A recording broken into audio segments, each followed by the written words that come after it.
Welcome to the L&D Podcast with your host, Nick Day of JDA Recruitment, specialist HR recruiters. This podcast is sponsored by Think Learning, specialists in learning and performance technologies. Visit thinklearning.com to find out more. Hello and welcome to the Learning and Development Podcast, sponsored by Think Learning. Today I am joined by Lars Hyland, Chief Learning Officer at Totara Learning. Lars has a deep knowledge of learning technology in all its forms and is passionate about how it can be harnessed to deliver effective and engaging learning experiences, both in the workplace and in education.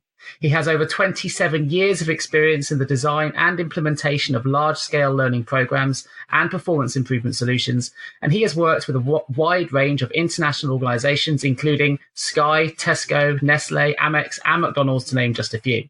Lars also has the expertise and experience of working within the higher education sector, including the University of Oxford, the University of Cambridge, the Open University and City University, again, among many others.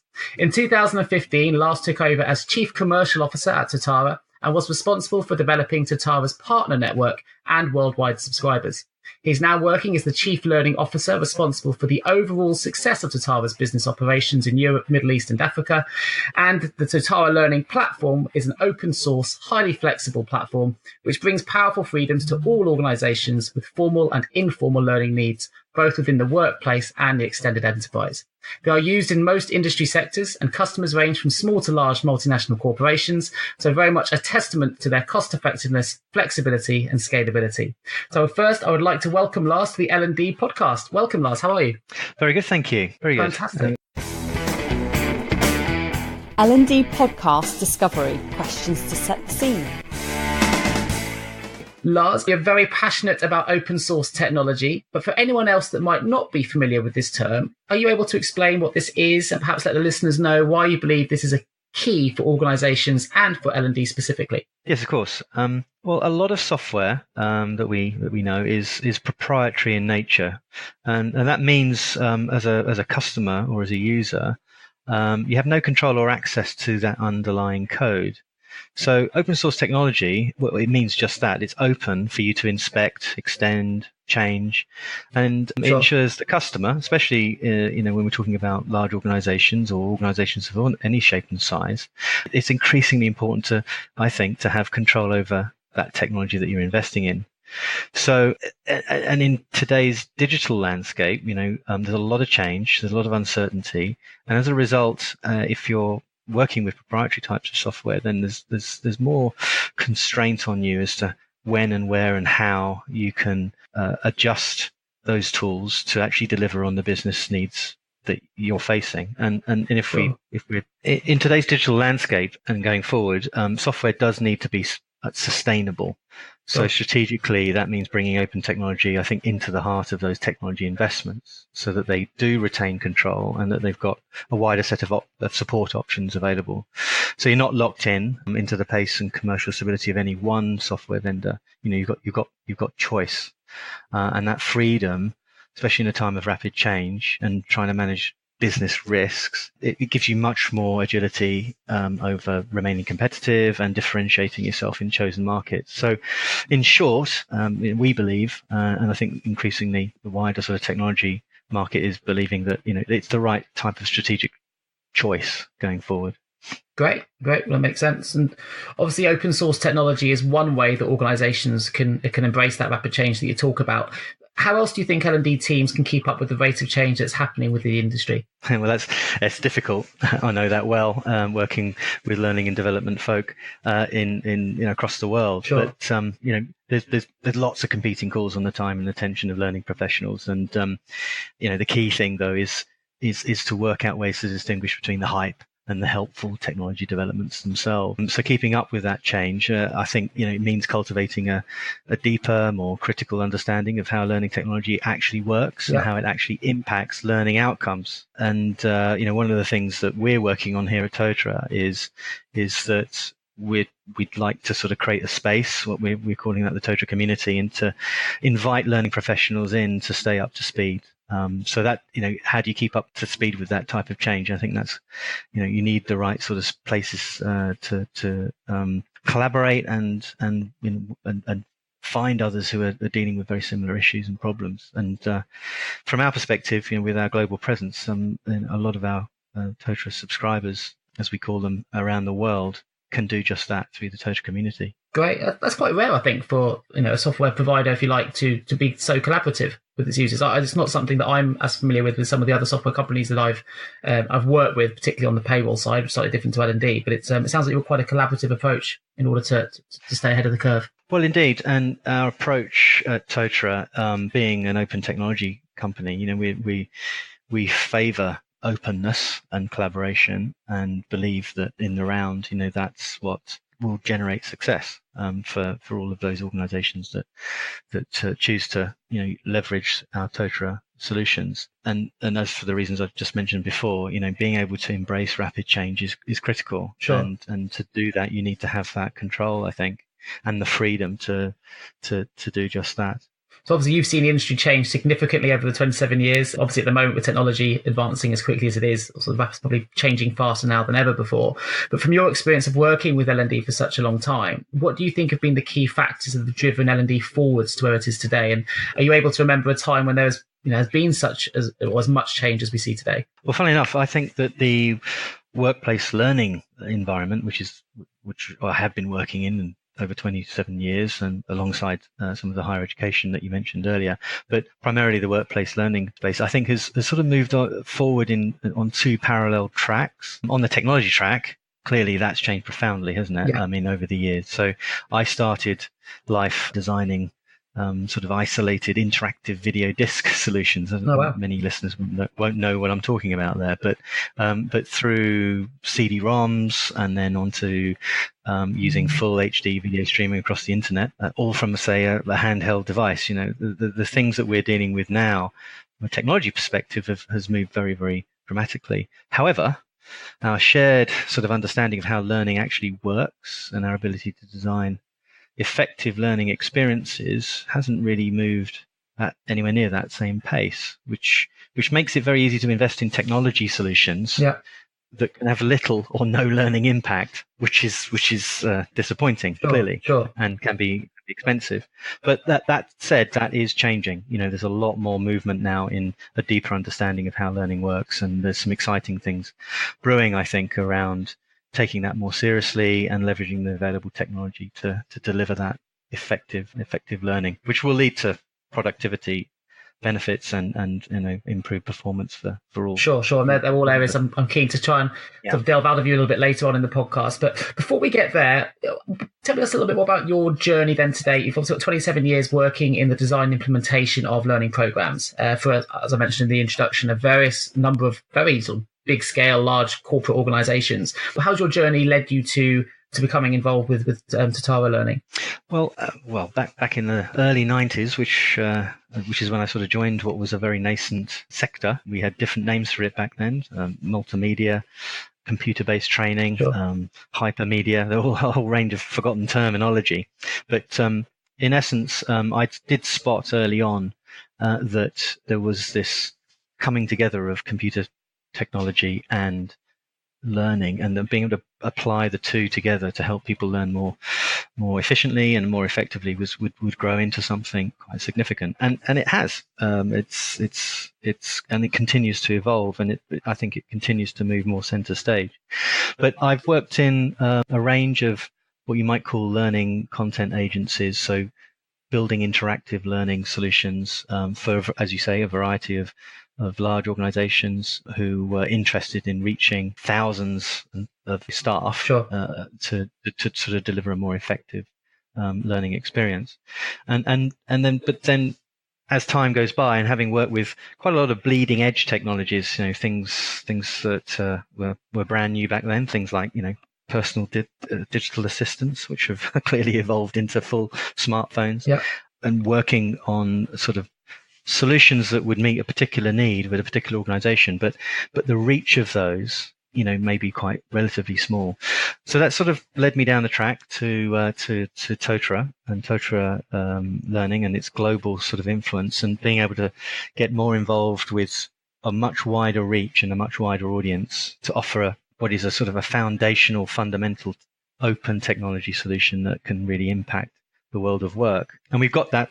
We've now moved quite quickly, and we've got 11 million learners that use Totara around the world. That's 1,600 organizations worldwide, and I think an important sort of community of 7,000 learning professionals that use the product to deliver learning in many, many countries. I think it's 45 countries now around the world. So it's very exciting to see how open technology really is being embraced, and we're making I think quite a interesting and disruptive effect on those traditional proprietary software models. So I know from your website, Lars, there's a number of references to Totara disrupting the technology, if you like, or offering a disruptive solution, disrupting the landscape of L&D technology. I wonder if you could just expand on that in a little bit more detail. Sure. Totara was founded on 4 fundamental freedoms, and these are freedom to innovate, the freedom of choice, freedom to save, and the freedom to learn. First and foremost, we believe that organizations need that freedom to innovate, that they need to create a platform that is suitable for their particular needs, and that they are able to adapt to change, as I mentioned earlier. And this is about trying to future-proof investment, but in a flexible way, given that you're needing to respond to rapid uncertainty and change. Now, to do that, that's why we're an open technology. It gives you freedom and access to that code base, particularly through our partner network, to be able to deliver those solutions as and when you need them. That also gives you some choice as well. There's a global community of providers that we partner with, and they can offer different Totara implementation solutions and options. These are all over the world, and they face off to different markets and different sectors.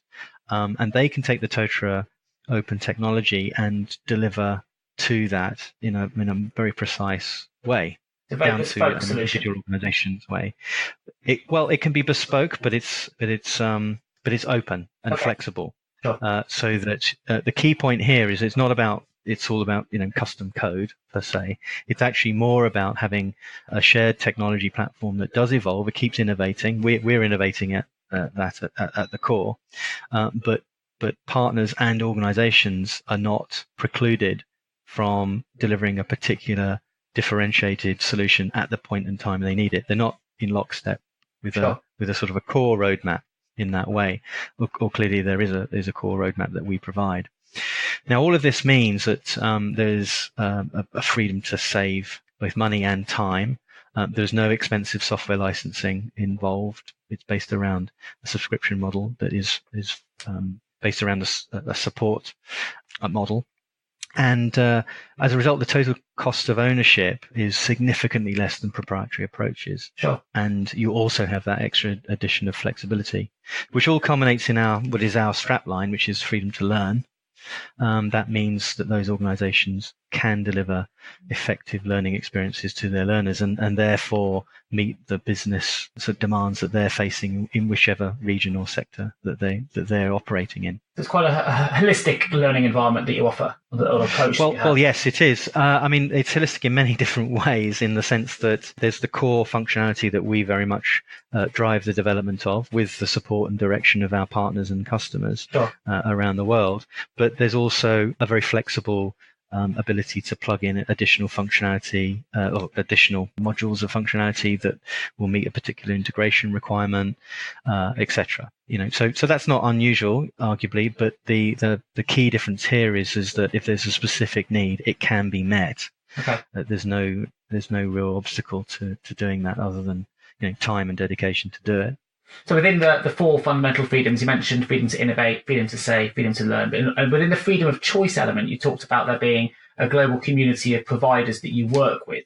So I just wanted to find out more as to why Totara have decided to develop a model that supports the global sort of partner network process, if you like. So why have you taken that approach, and why for your business or for Totara has it been so successful? Do you see your partners in competition with each other, or as a sort of collaborative network? It's kind of a unique approach. It is supported open source technology, bit of a mouthful, but that supported nature of open source technology, I think, gives you the best of all worlds. It means that you've got a common, flexible, feature-rich core platform, and that can be harnessed to meet the specific needs of industry sectors, regions, and individual organizations, as I previously mentioned.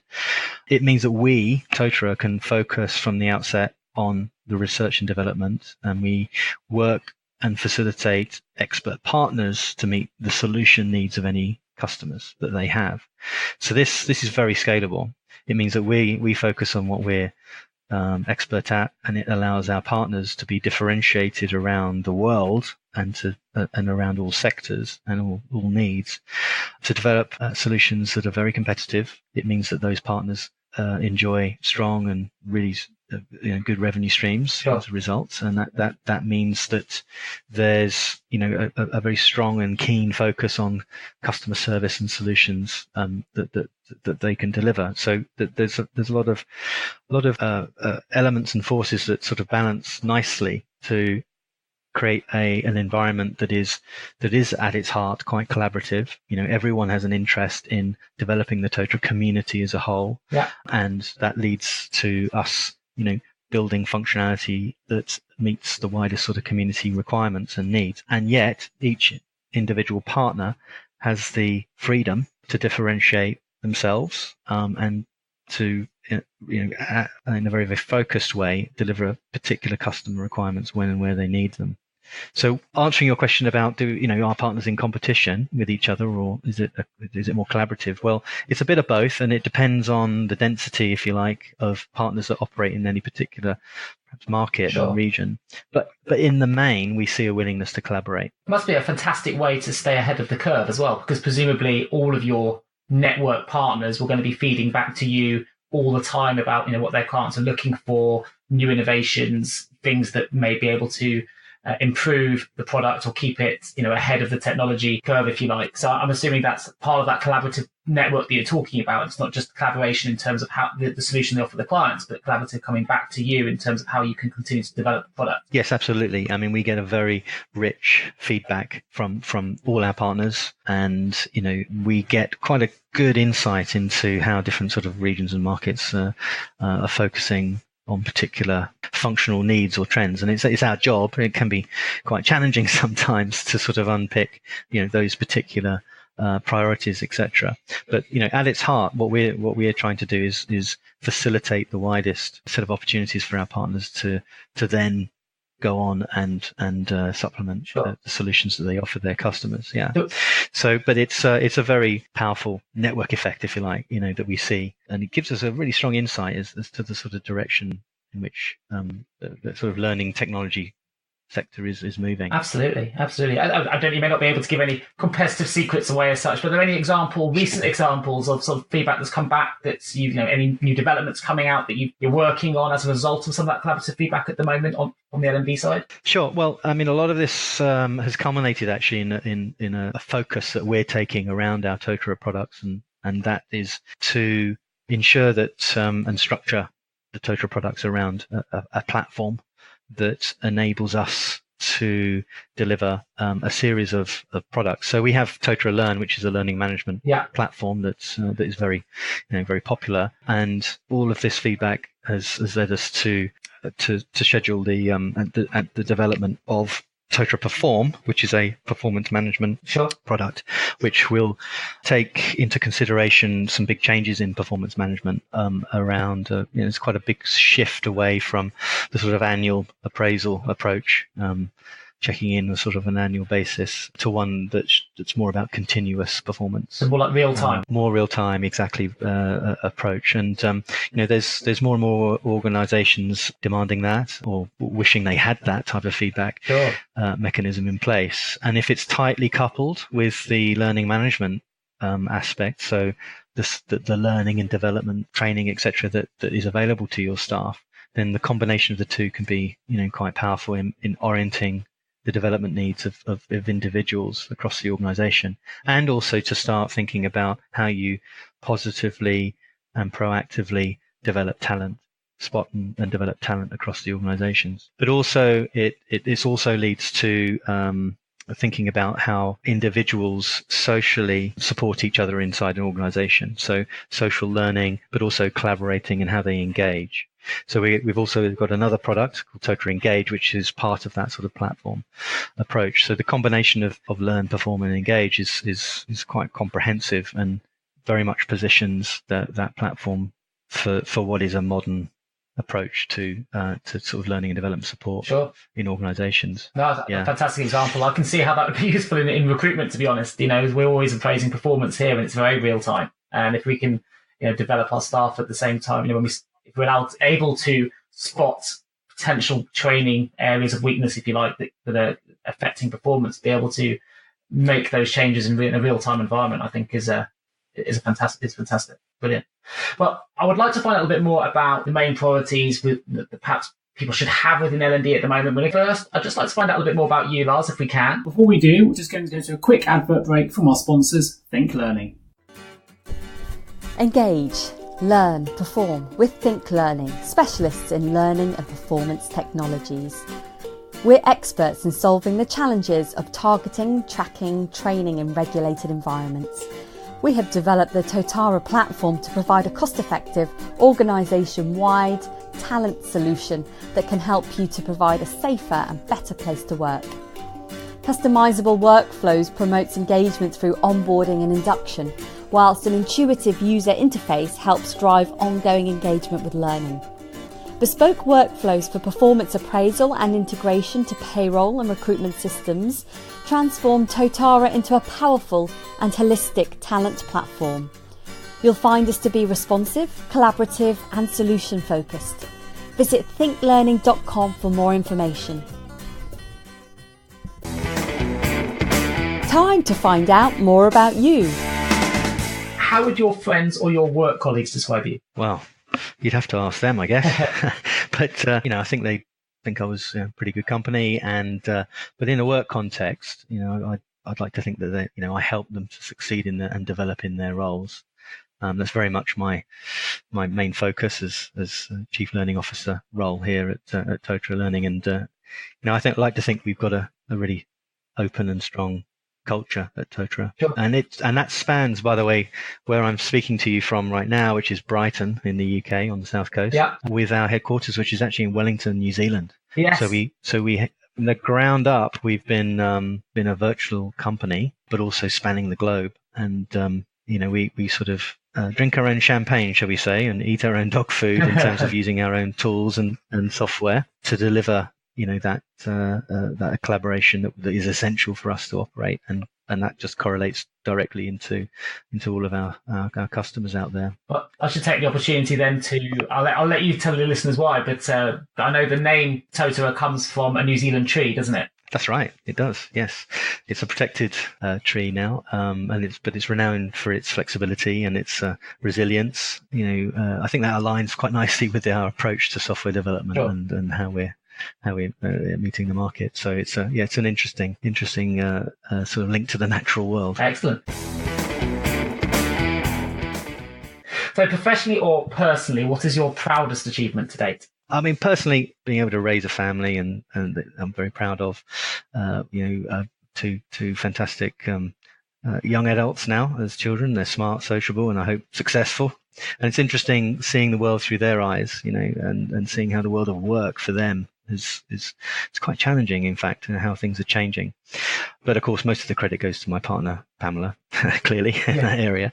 But professionally speaking, best is yet to come, I think, Nick. Great. Well, I think it's the best answer to have. Best is yet to come. I think it is interesting. We do a lot of analysis on, from a recruitment perspective, on Generation Z, and the way things have changed, certainly in the last 3 to 4 years in particular, has been phenomenal. And it's amazing, to have children, even if I've got a 9-year-old, be able to feed off what she's already able to do at 9 years old, to see how the industry is changing is quite remarkable. So I guess we can always learn, even from my younger ones. Well, definitely. And, their approach to technology and their expectations of how they interact with others and how they would work and what their aspirations are quite different to what a lot of organizations and how they're structured, and I think there's some challenges ahead into how organizations do structure themselves. Sure. and how they structure job roles themselves. So there's a lot of change ahead.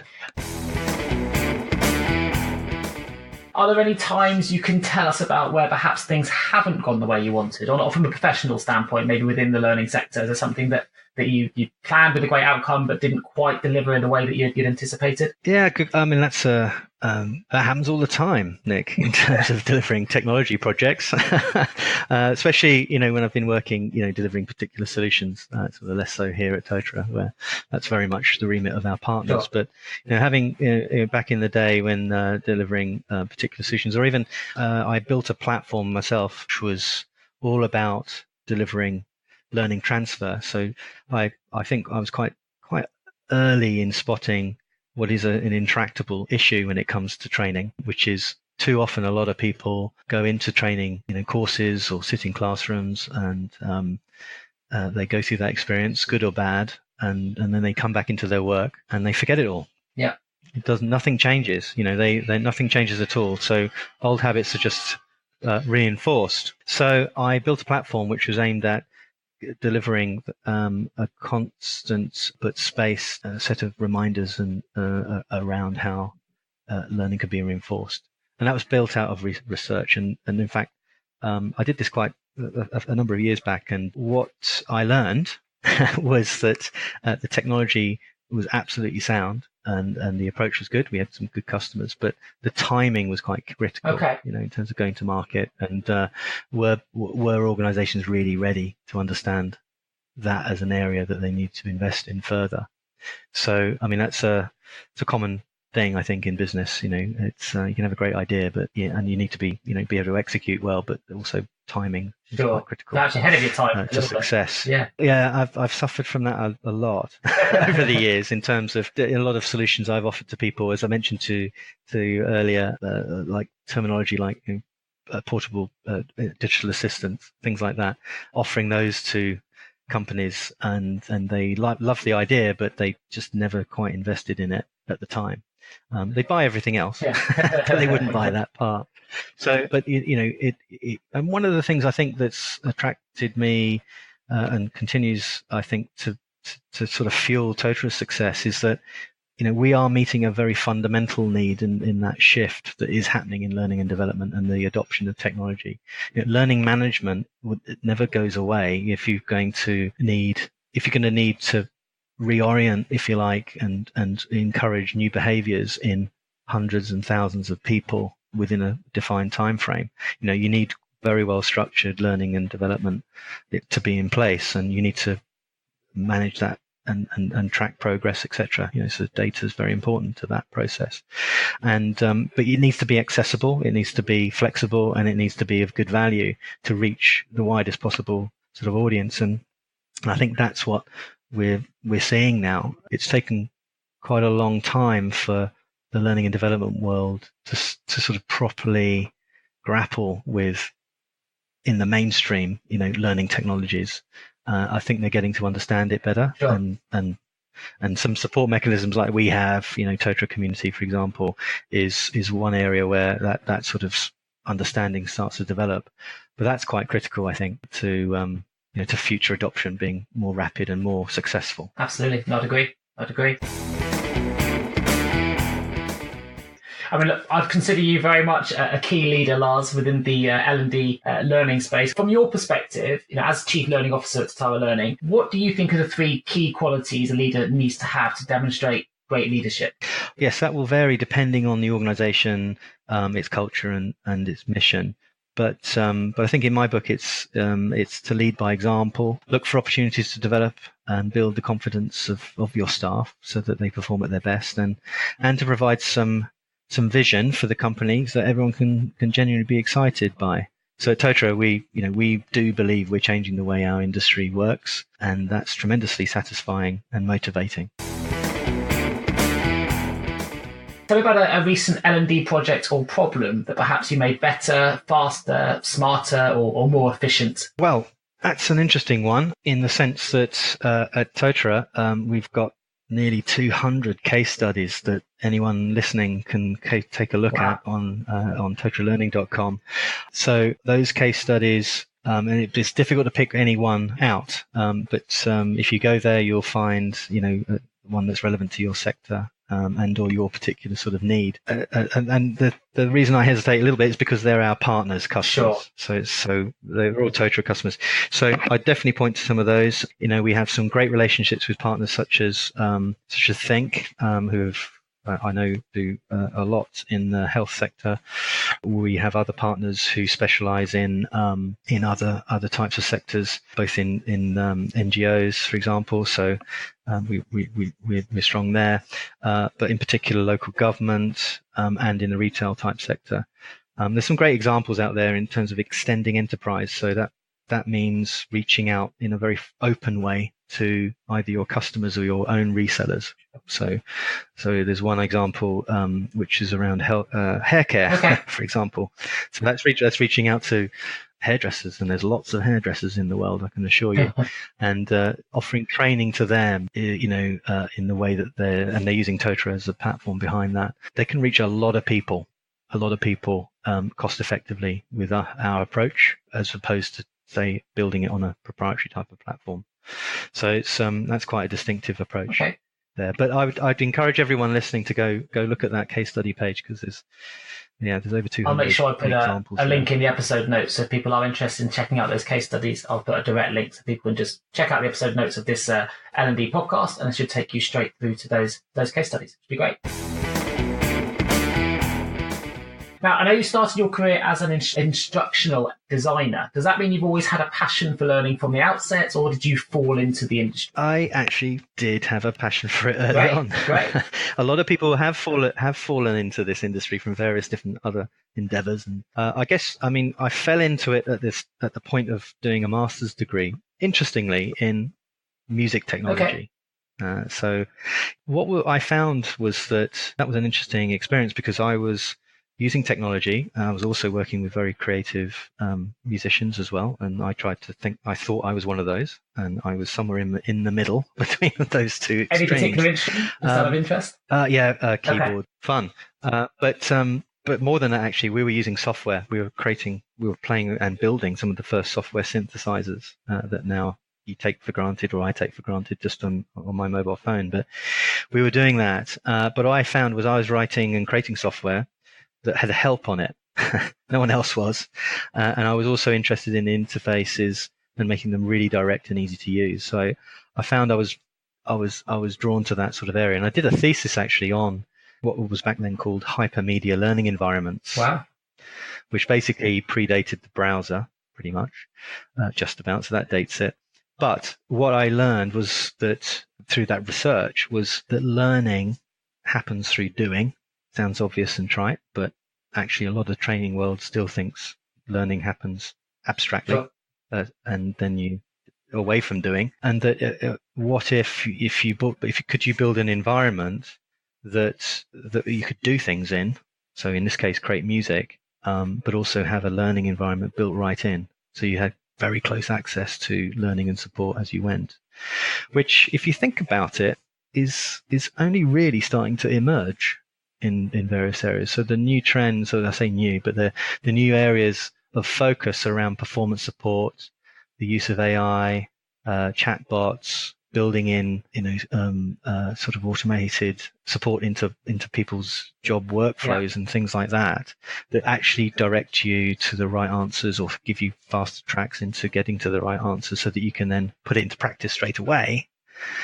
Also the areas of augmented reality, things like that. In principle, that's the root of it. As another example of you being slightly ahead of your time. Far too ahead of the time at that point. But it's also interesting. Learning point was also around knowing your audience, knowing who you're providing learning for. So in my case, that was musicians, and that's an interesting bunch of characteristics around how they like to learn and want to operate, especially with technology. Sure. So my advice out there, when you're a learning and development professional, you need to really know your audience. So whether they be sales professionals you're providing training for, or whether it's engineers, you do need to have a good understanding of how they think and operate. No better example really than the learning as in the doing. If you're talking about music, developing your musical talent, it's all in the doing. If you're learning instruments, I think it's quite, in its rawest terms. That's right.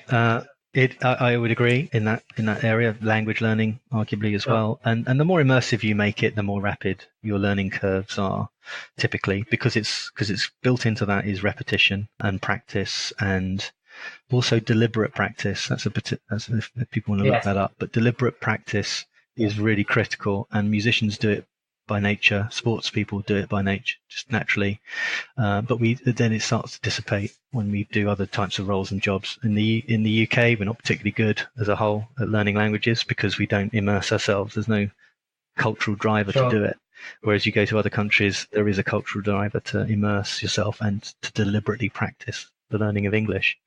So that's why it's easier. There's an interesting book, I don't know if you're familiar with it, Lars, I'm going slightly off point here, but it's an interesting book called Bounce, which talks about 10,000 hours of practice, but it's very much meaningful, deliberate practice that gets you to the top of any, whether it's musical instruments or sports, whatever it might be. But if you're having those 10,000 hours of meaningful, deliberate practice, that you're always advancing your learning, then it claims you can kind of get to the top of any of the things that you want to get to the top of within that chosen profession of sport. Quite interesting. It is. The 10,000 hours is slightly dubious in my book, but the principle of deliberate practice is well researched and definitely something that should be built into our learning solution. But you may have already lent yourself towards it a little bit with the musical piece, and maybe I'm wrong, but if you didn't work in learning, what do you think you would be doing? Well, my dream job was to be a film composer. Oh, okay. So that would be what I'd be attempting to do. Great. Fantastic. Now, slightly changing the question dynamic here, but if you could be given any superpower, what would it be? Any superpower? My superpower would be the ability to generate superpowers. Nice. You've thought about that one. If you haven't, that's very clever. Excellent. I literally just thought of that one. Well, it's the best answer I've had so far, I think. And that kind of trumps any other answer I'll probably ever get in the future as well. Okay, we'll run with that. I like that. Very good. Okay, so we're going to dive back into some final questions for those L&D professionals out there that want to find out a little bit more about your view on what the main priorities should be for L&D. The L&D Podcast. Final questions to help listeners engage, learn and perform. You've obviously worked extensively within learning for a long, long time, and I know that there's the demands of commercial organisations between private and higher education are going to be different. I just wondered if you, from your perspective, from a learning perspective, if you feel the learning demands of commercial enterprises and educational organisations are different, or you think they're similar, or are they a bit of both? If you look at both the workplace and higher education, you can see that things are evolving at pace and in different ways. So there's a lot of challenges to the higher education world and in how they're offering the sort of learning experience, but they've been adopting learning technology for a good while, and they've been experimenting, with it to deliver hopefully a more effective, or certainly a more efficient learning experience. I think that the goals are slightly different in the sense of if you've got a pure academic approach, the sort of learning experience is a little distinct from a more practical sort of work or sort of job roles that you'd be training to do in a commercial sense. But that said, there is a whole area called competency-based education, and that's been growing, especially in the US as an area where much more vocationally driven curricula are being created, and where that's growing and where that's in place, then there's actually quite a lot of similarity actually between the workplace dynamics and the sort of structures of the learning experience and the sort of learning management requirements behind it. But there are some bigger issues sort of arising. I'm sure you've heard anecdotes of the commercial world struggling to sort of assimilate graduates coming into the workplace because there's quite a disconnect in terms of skill sets, and in fact, you'll appreciate this in particular from a recruitment perspective. And so there is a difference there. There's also, I think, some similarities in terms of sometimes the oversimplistic adoption and use of technology and offering that to their audiences. So higher education offering it to students, they may have a learning platform in place, and really all they're using it for is as a repository for documents. and PowerPoint slides and asking students to work through that, and not necessarily leveraging it in any other more sophisticated way. Still useful because it's providing easier access to things, but it's not necessarily a particularly sophisticated use case. And that can often mimic what happens in a commercial organization where there's a over focus on sort of one hit courses that you ask people to go on to, taking them out of the workplace, and they do them and they complete them and they tick the box, and then they come back into the workplace, and as I mentioned before, they forget it all, and nothing really changes. So the outcome on both of those can be, you're not really helping the learning process as much as you think you are, and the dynamics of the individual as a learner, whether you're in a job role, or whether you're a student, those things are quite similar. And we're now in an age where we carry around with us a really fantastic learning device, through our phone and through search engines and through our ability to connect with anyone and everyone we need. Used correctly, that's very powerful. Sure. It massively accelerates the ability to learn, certainly in unstructured ways. When it comes to higher education, which offers a curricula and a sort of a longer term sort of path from one set of understanding to a new set with new skills, then that pedagogical design approach is really important. In the commercial world, there's lots of challenges to that, not least because a lot of L&D departments may not have that deep understanding of how to structure those things, but equally their world moves quickly.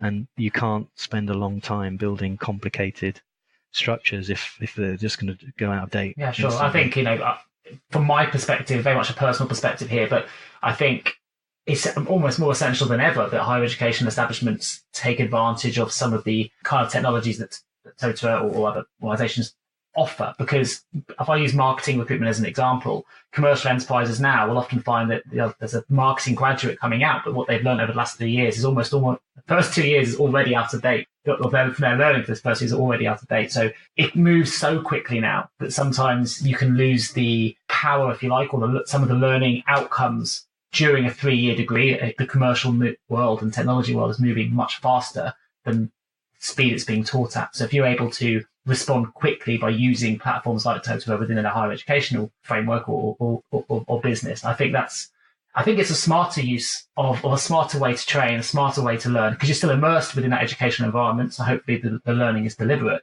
but hopefully you remain up to speed when you come out of that. You do graduate, you're looking for work, you're not out of date with what you've been learning.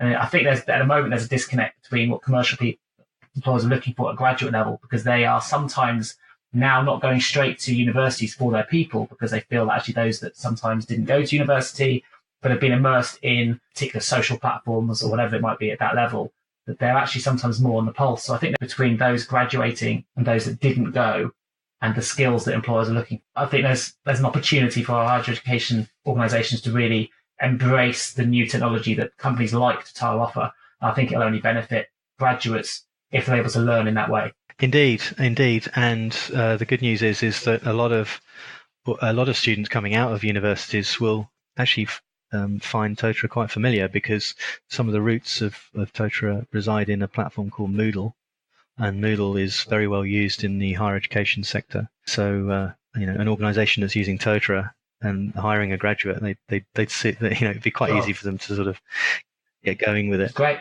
So right now, what do you think the main priorities are or should be for L&D teams? Are there any sort of key takeaways or practical steps that you think L&D teams could be looking at right now that perhaps upon listening to this podcast they can immediately go away and start to implement? That's a good question. L&D teams, I think it's never been so exciting for them, but equally it's never been so critical for them to assert themselves and put their hands up and say, we can make a powerful difference to the performance of this organization if we have a more strategic outlook and seat at the table, as it were, at an organization. So if you take that back to, what are the key differentiators for an organization to thrive in the future, or even now, it is how they manage and develop the culture of those people and the skills and development of those those staff so that they can perform well in the roles they have now, but also prepare them to be agile enough to change those jobs and those roles when they need to. And so from an L&D perspective, that means those teams need to have a deeper understanding of the learning technology in front of them. And that means acquiring some new skills themselves. That means having a deeper understanding of how learning really works in terms of not the sort of learning sort of theories that I think are quite popular in L&D, but more deeper research driven or research backed evidence sort of dynamics of how learning does facilitate itself in practice. So, and that takes work, and it takes an interest in doing so, and it also needs support from the leadership teams that they report to give them the space and time, and to maybe even restructure those L&D teams to include those sorts of skills and resources. So, in terms of a practical step, then that any L&D team or person listening to this is that we have actually made a home for a curricula that is absolutely aimed at the modern L&D professional or learning professional. And it's called Skills Journey, and it sits in our Totara community. And if you go in there, then you can explore it in more depth. But what it's aimed at doing is is actually to practice those skills. There's a lot going on, and it's important that people understand what they are presented by various vendors out there. There's lots of terminology such as, micro learning, gamification, learning coach bots, sort of virtual reality, immersive technologies. There's a lot of things that are being discussed and talked about, but they're not all of them relevant to any one particular organization at this precise time. So it's absolutely critical that those L&D teams feel confident in their knowledge of assessing what will work for their people. And I don't need to be a Totara.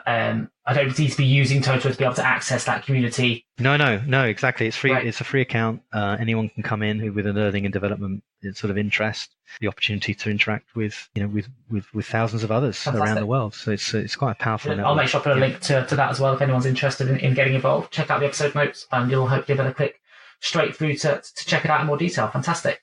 Now, I know we have a mutual friend in Sean Wild, CEO at Think Learning. You mentioned Think being one of the partners of Totara, and they're a company that sponsored this L&D podcast. They are one of your Totara Platinum partners. So what are the key things you would look for in a Totara partner? What's great about our partner network is it is like an ecosystem. So there's no one shape or size of partner necessarily, but one characteristic that binds them all is that they share that belief with us that open technology is strategically a smarter investment choice over other approaches, and that as a partner they can see how they can offer a richer, more flexible solution to their customers as a result. And I know Sean and the Think team do that very well. So the other aspects of a partner, clearly they need to demonstrate a good understanding of the technology itself, and have the skills and ability to extend it if need be and operate with it. They need to understand how learning does work, and also how it doesn't work inside large organizations or even small organizations. So, around our partner network, you'll see some will be very, if you like, learning content solution focused, and that the platform that Totara is used to sort of provide the home for that. You'll find other partners who are very focused on the technology sort of implementation and configuration itself, and will focus on extending it to integrate with other systems and really sort of embed it inside the organization. So more technology oriented focus. We have a good spread there's actually 95 of them now around the world. So there's a good number of them, and there's always room for more. So we're keen to extend that network because it's a complementary thing, and that as we get more partners involved, the more markets and the more sort of sector specific solutions can be made available.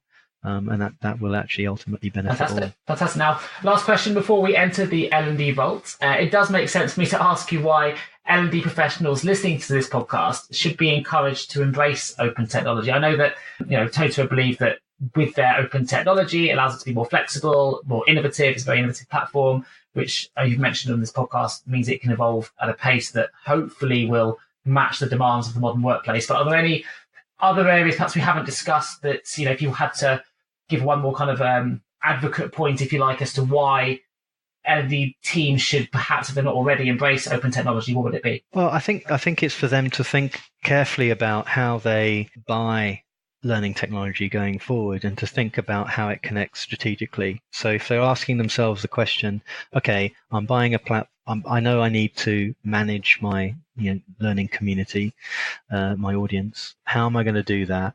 What's the pace? At what point are things going to change? How certain am I that they're going to change, and how certain am I that it's going to happen in uncertain ways, which is probably very likely. So, and in all of those circumstances, you've got to think about how, if you were to buy some technology, you find yourself in a situation where you do need to change, and you need to change at your own pace. You don't want to find yourself in a situation where you're locked in either commercially or in a technology sense that you literally can't do anything with it. You either just have to start again elsewhere, so you literally stop and start again, or, as it actually happens in many cases, there's a sense of drift, and you can get 6 months, 12 months, even 18 months can drift by, where your target audience loses interest. You're not really getting any real value from the platform that you invested in. And that's because you were hamstrung. Sure. With an open technology approach, you're in control, so you can decide what happens. It allows you, as you mentioned, I've mentioned it a couple of times, but I guess it allows them to keep ahead of the curve as well. It's quite adaptive. Fantastic. Absolutely. So we're going to open the L&D vault. Opening the L&D vault.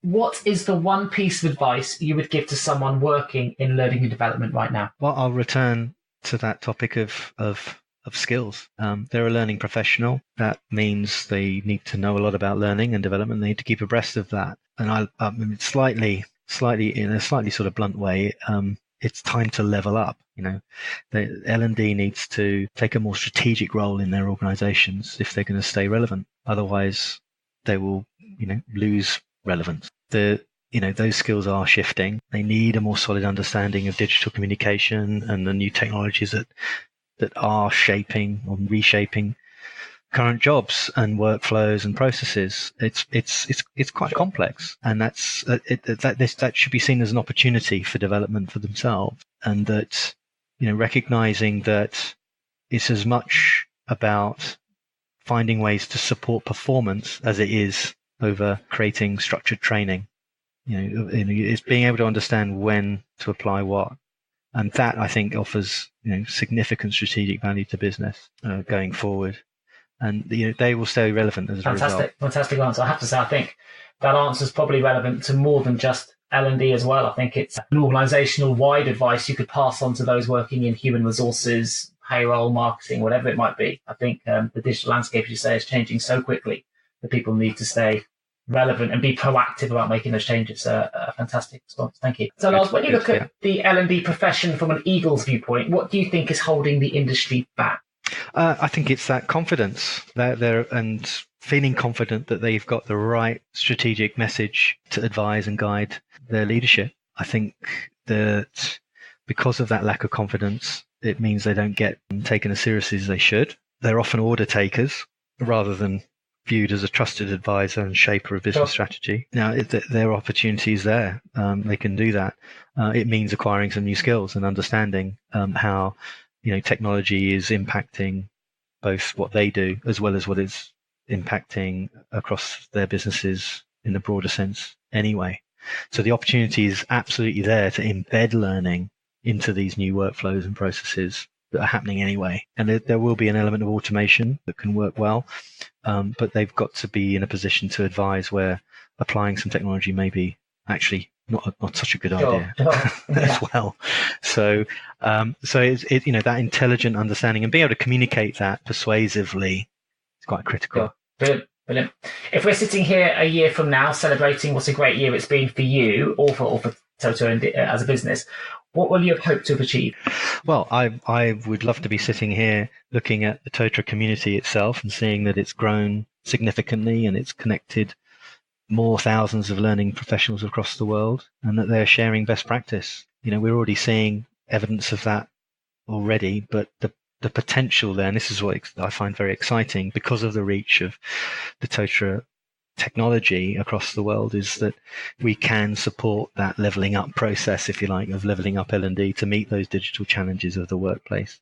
I think that's got to happen if the workplace is going to be supportive in positive ways, for people in their work. There's a lot of talk of automation. There's a lot of talk of, the loss of whole job areas and sectors. And yes, that may well happen, but more positively or more optimistically, there's going to be a transformation of jobs into other types of jobs, and the learning community has a key role in helping that transition happen. Sure, I agree. I think some of these studies are headline making as well. I think if you look beneath the surface it's the BBC study that scared people, talk about how many jobs might be automated, but actually it's a lot of these studies refer to tasks within jobs being automated as opposed to the full job itself.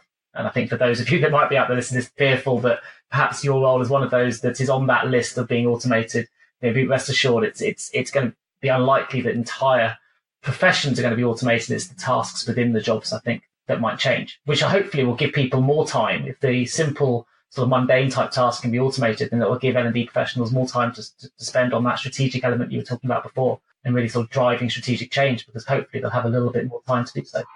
Absolutely. And, there's much more nuanced, I think, the argument around artificial intelligence and machine learning and all of those things. Yes, it's going to be transformational. However, as you've just pointed out, it's much more targeted, and it should be seen and harnessed in a positive way, absolutely, I think, and not seen as an outright threat. Yeah, absolutely. So last question. What is the one piece of advice you would give to someone who is embarking on a career in learning and development? Whatever happens, learning is fundamental to human existence. So if you see it that way, then learning and development, it will play a much more strategic role in the future. So those who do make that transition will survive, as it were. The skills will change as well throughout that. And the exciting thing is that we're just at the beginning in understanding how the learning process really works.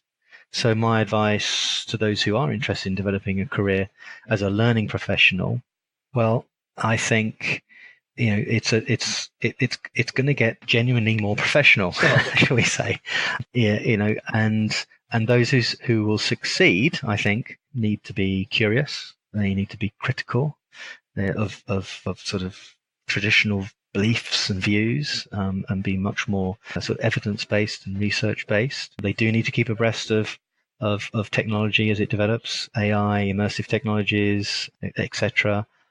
However, absolutely don't neglect the social interaction and the communication that underpins all workplaces. Oh. We're social animals at heart, and that's never going to go away.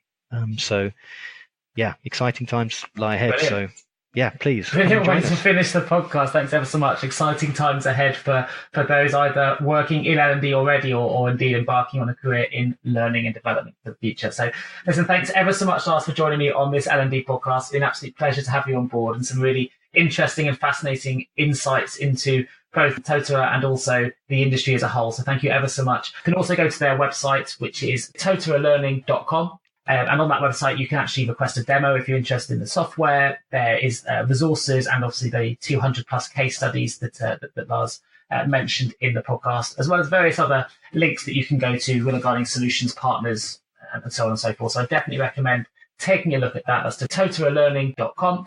Apart from that, I'd just like to say a huge thank you, Lars, for joining me today. It's been a really interesting and fascinating insight into the world of L&D, and I will look forward to speaking to you all again in a couple of weeks. Thank you very much. You've been listening to the L&D Podcast with your host, Nick Day of JGA Recruitment, specialist HR recruiters.